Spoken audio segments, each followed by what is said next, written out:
Good morning, isang maulang umaga, kaya naman for today's video ay naisipan na naman ni Dading magpaluto ng may sabaw.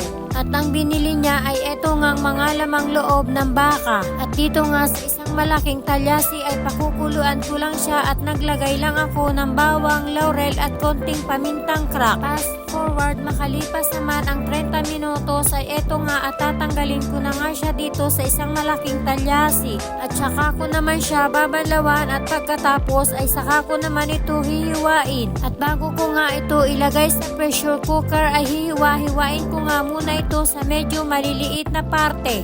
Pagkatapos kong hiwain ang tuwalya ng baka ay sunod ko na ring hiniwa etong murang bituka at saka etong atay. At ang iluluto ko nga pala ngayon ay beef papaitan. Natapos ko na lahat hiwa-hiwain at eto na nga yung tuwalya ng baka, puso at murang bituka, kidney ng baka at saka etong atay. Luya na hiniwa-hiwa ko lang sa medyo maliliit at nakakatulong nga ito na pampawala ng amoy.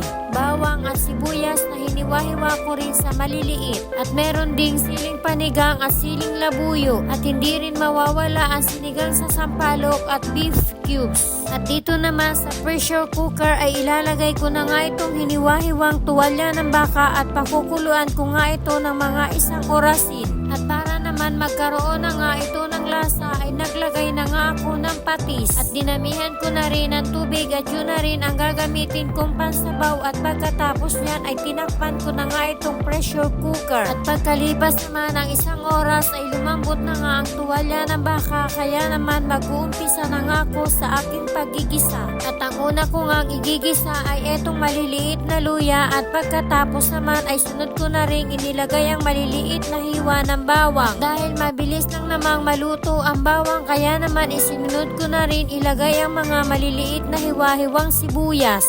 Pagkatapos ay inilagay ko na nga ang murang bituka at igigisa-gisa ko nga lang ito.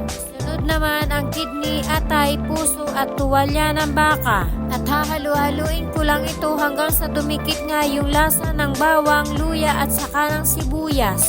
Pagkatapos ay ilalagay ko naman etong sabaw at eto na nga yung pinagpakuluan ko kanina. Habang nagluluto naman ako ay umiiyak naman itong mga tuta at siguro nga ay nagugutom na rin sila. Ingay.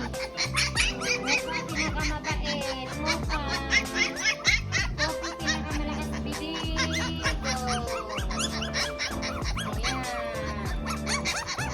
At balik na nga ulit tayo dito sa aking niluluto at nung kulong-kulo na nga ito ay nilagay ko na nga yung sinigang sa sampalok. At hindi nga ito matatawag na papaitan kung hindi nga natin lalagyan ng konting pampapait at ilalagay ko na nga ito bago ko pa makalimutan. Isang peraso ng beef cubes na dagdag din pampalasa at ilalagay ko na nga rin itong siling labuyo at siling panigang. At pagkatapos ko namang nakapagluto ay agad na rin naman akong nagsandok. At dahil sobrang sarap ng sabaw at sabaw pa lang daw ay ulam na kaya naman bago nga matapos etong aking mga kasama ay labas nga ang kanilang pawis. Kaya naman kung nakarating ka hanggang dulo baka pwedeng pa-heart, pa-share at pa-follow na rin po. Thank you for watching. Bye!